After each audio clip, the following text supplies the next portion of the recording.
इस एपिसोड की शुरुआत में हमें हमारे मेन कैरेक्टर दिखाया जाता है, जो कि बहुत दिनों से चलने के कारण वो बहुत ज़्यादा थक चुका होता है। उसने कई दिनों से पानी भी नहीं पिया होता है।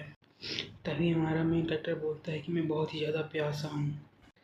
तभी हमारा जो मेन कैरेक्टर होता है वह बोलता है कि मैं उस कमीनी एक्वाला को कभी भी माफ़ नहीं करूँगा।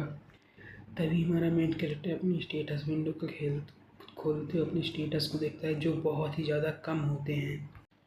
तभी हमारा जो मेन कैरेक्टर होता है वो बोलता है कि उस कमीने एक्विला ने मुझे एक ट्रेस कैरेक्टर ही दिया है और इसकी एचपी तो देखो केवल 20 ही है। तभी हमारा मेन कैरेक्टर बोलता है कि मैं लगातार आधे दिन से चल रहा हूँ और मैं पूरी तरह से डिहाइड्रेट हो चुका हूँ। मुझे यहाँ पर अभी पानी की ज़रूरत है, नहीं तो मैं जल्दी मर जाऊँगा डिहाइड्रेशन से। और साथ ही हमारा मेन कैरेक्टर मन में ये भी सोच रहा होता है कि इस जैसे ट्रेस कैरेक्टर के साथ आखिर मैं एक हैप्पी एंडिंग कैसे पाऊंगा इस गेम के अंदर। तभी हमारे मेन कैरेक्टर के कानों में कहीं से पानी की टपकने की आवाज़ जाती है, जिसे देखकर हमारा मेन कैरेक्टर खुश हो जाता है और उसकी आंखों से आंसू आने लगते हैं, क्योंकि उसके सामने एक बहुत ही बड़ा उसे झरना दिखाई देता है। तभी हमारा मेन कैरेक्टर बोलता है कि भाड़ में जाओ या कला भला मैंने बियर गिल्स की how to stay alive in forest की बुक पढ़ी थी, नहीं तो आज तुम्हें मारा ही जाता। और बोलता है कि वैसे अच्छा है कि ये गेम थोड़ा सा रियलिस्टिक है, नहीं तो मैं पक्का ही यहाँ पर मारा जाता आज के दिन ही। इसके बाद हमारा मेन कैरेक्टर तुरंत ही धक झटाझट पानी पीने लगता है और उसकी एचपी तुरंत ही इंक्रीज होने लगती है। तभी उसे किसी चीज़ की आवाज़ सुनाई देती है, तो सामने देखता है तो उसे एक लड़की दिखाई देती है, जो कि उस झरने में नहा रही होती है। इसके बाद हमारा मेन कैरेक्टर उस लड़की को लगातार एक टक निहारे जा रहा हो, तभी सिस्टम से बताता है कि आप इस समय पे एक्साइटेड, इसीलिए आपकी एक एचपी लॉस्ट होती है। तभी हमारा मेन कैरेक्टर उस लड़की को देखते हुए बोलता है कि आखिर यह वर्ल्ड कैसा है और आखिर यह वर्ल्ड में ये कौन है जो कि यहाँ पर इस समय नहा रही है। और हमारा मेन कैरेक्टर उस लड़की को देखकर पूरी तरीके से ब्लैंक हो चुका है और उसके नाक से भी खून आ रहा होता है।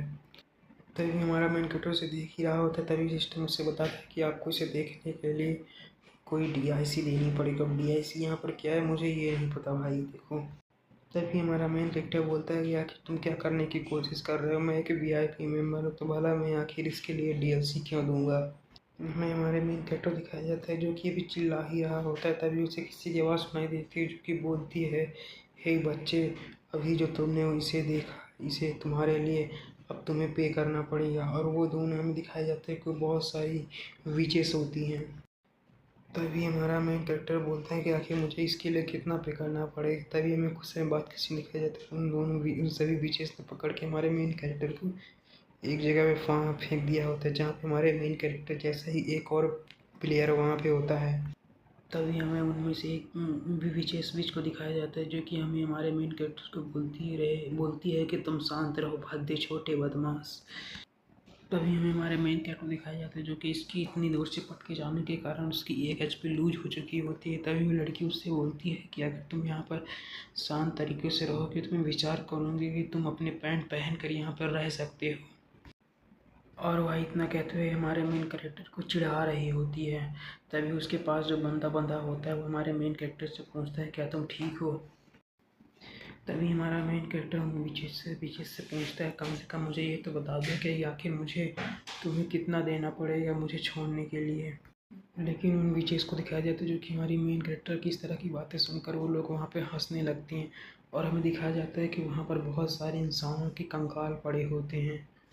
तभी हमारे मेन कैरेक्टर की इस तरह की बात सुनकर उसके बगल में जो एक और बंदा होता है तो वो पूछता है कि आखिर तुम्हारा इससे क्या मतलब है। तभी हमारा मेन कैरेक्टर बोलता है कि कुछ भी नहीं। तभी हमें उस बंदे को दिखाया जाता है जो कि हमारे मेन कैरेक्टर से बोलता है कि मेरा नाम र्यूड है और मैं एक मॉन्स्टर हंटर हूँ। तभी हमारा मेन कैरेक्टर बोलता है कि मैं तो बहुत ही ज़्यादा अनलकी था, आखिर तुम यहाँ पर कैसे पहुँचे। तभी वो बंदा अपने बारे में बताते हुए बोलता है कि मैं बहुत ही ज़्यादा अनलकी था, मैं अपने शिकार का पीछा करते हुए इन विचेस के जंगलों में आ गया था, तभी इन विचेस ने मुझे पकड़ लिया। साथ ही में सोच रहा होता है, उसे देखकर ऐसा लगा कि मुझ पर लगता है किसी तरह का बैड लक लग चुका था। तभी हमारा मेन कैरेक्टर से वो बंदा पूछता है, तो तुम बताओ तुम यहाँ पर आखिर इन विचेस के हाथों में कैसे लगे। तुम्हारा मेन कैरेक्टर बोलता है कि मेरी भी स्टोरी तुम्हारी तरह ही थी, मैं भी बहुत ज़्यादा अनलकी था और इन विचेस के हाथों में पड़ गया। तभी हमारा मेन कैरेक्टर बोलता है कि इसीलिए जब मैं यहाँ पर लैंड हुआ तो मेरे पास और कोई विकल्प नहीं था आगे बढ़ने के अलावा, और मुझे पता भी नहीं था कि आखिर मुझे जाना कहाँ है।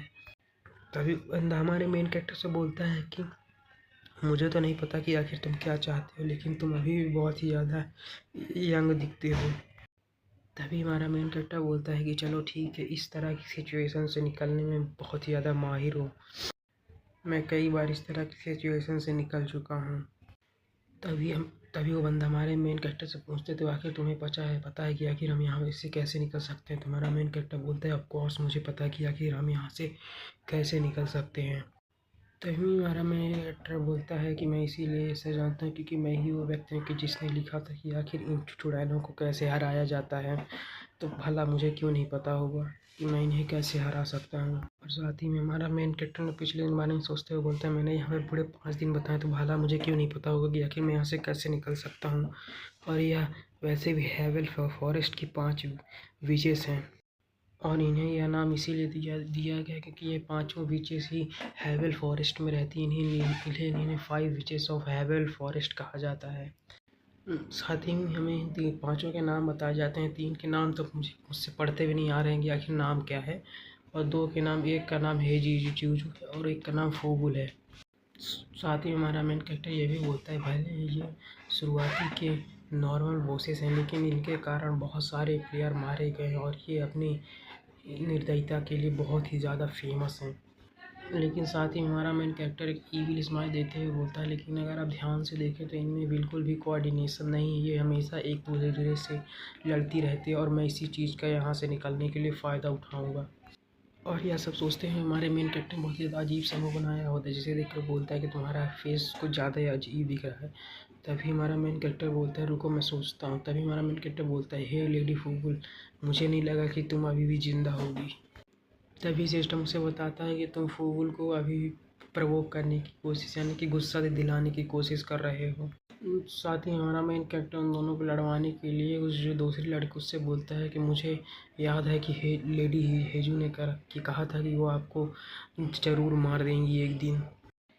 तभी जो लेडी हेजू जो तुम्हारे मेन कैरेक्टर से बोलती है कि मैंने तुमसे कहा था कि तुम्हें बिल्कुल भी बोलना नहीं है।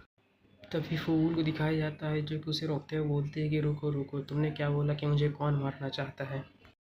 और हमारे मेन कैरेक्टर दिखाया जाता है जिसने कि पूरी तरह से फूल को प्रवोक कर दिया होता है, और हमें दिखाया जाता है कि फूल हेजीजू से कुछ ज़्यादा ही हेट करने लगी है। तभी हमारा मेन कैरेक्टर उस लेडी हेजीजू से बोलता है कि मैंने अपने कानों से सुना था कि ये बोल रही थी कि ये आपको मार कर आपके पूरे एसेट्स अपने नाम कर लेंगी। तभी उसके पास जो बंदा होता है वो हमारे मेन कैरेक्टर से बोलते हैं कहीं तुम पागल तो नहीं हो रहे, कि आखिर तुम क्या बोल रहे हो। तभी हमें फूल दिखाया जाता है जो कि हेजीसू पे गुस्सा होते हुए बोलते हैं क्या तुम यह ठीक बोल रहा है, जो यह बोल रहा है क्या यह ठीक है। तभी जो हेजीसू होती है वो फूगल से बोलती है क्या तुम सच पर इस बंदे पर विश्वास कर रही हो जो ये बोल रहा है।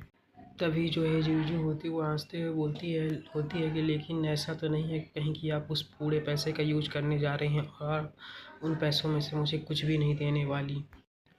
और साथ ही में हमारे मेन कैरेक्टर की प्रोगेशन एबिलिटी हेजुजू पर भी काम कर चुकी होती है। तभी हमें एक दूसरी विच को दिखाया जाता है जो कि तालियां बनाते हुए बोलती है तो मुझे लगा कि अच्छा इसीलिए तो हेजेजू एसिड बॉम्ब बना रही थी ताकि वो तुम्हें मार सके। साथ ही हमें इस बीच के बारे में बताया जाता है कि यह एयर को रीड नहीं कर सकती। तभी हमें एक दूसरी बीच को दिखाया जाता है जो कि बोलती क्या वैसे वो मील रेडी हो चुका है कि मैं उसे खाना चाहती हूँ। और हमें इस बीच के बारे में बताया जाता है कि इसकी जो एपिटाइट है वो खाने की वो बहुत ही ज़्यादा है। तभी हमें एक और बीच को दिखाया जाता है जो कि बोलती क्या तुम लोग फाइट करने जा रहे हो, मैं भी फाइट करना चाहती हूँ।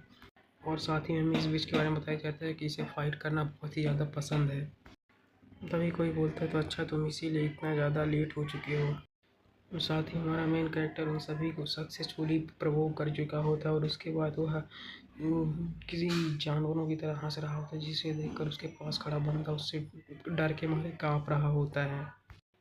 और साथ ही में ये सभी चीज़ें हमारे मेन कैरेक्टर के प्लान के हिसाब से चल रही होती हैं। यहीं पे हमारा एपिसोड खत्म हो जाता है। अगर वीडियो अच्छी लगी तो लाइक करें, सब्सक्राइब जरूर करें और अगले वीडियो के लिए वेट करें। Thanks for watching.